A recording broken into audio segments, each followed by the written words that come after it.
করো, ইম্পসিবলও, মানে যে কাজটা তোমার পক্ষে হয়তো মনে হচ্ছে সম্ভব নয়, সেই কাজটা কিন্তু তোমার সাহায্যেই তোমার হাতে সেটা হবে।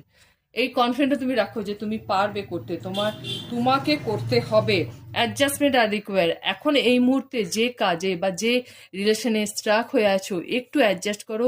ভবিষ্যতে তুমি সেই স্ট্রাক পরিস্থিতি থেকে অবশ্যই বেরিয়ে আসবে। তুমি চাকরিতে যেখানে তোমার প্রমোশন হচ্ছে না, অবশ্যই প্রমোশন হবে, নতুন চাকরি, ভালো চাকরি পাবে, তোমার যোগ্য অনুযায়ী কেরিয়ার তোমার গ্রোথ হবে, তুমি পড়াশোনা তুমি ভালো করতে পারো। তুমি যদি বাইরে কোথাও চাকরি বা পড়াশোনা করতে যাও, সেখানে তুমি পাবে, এবং তোমার বিবাহ বলো, রিলেশন বলো, লাভ লাইফ বলো, ভালো হবে। আপাতত এখন যে পরিস্থিতি আছে, সেই পরিস্থিতিতে একটু অ্যাডজাস্ট করে থাকলে তোমার লাইফ থেকে একটু বুদ্ধি করে চললেই সেখানে বেরিয়ে আসা যাবে। সবসময় ঝগড়া অশান্তি করে কোনো প্রবলেম সলভ হয় না।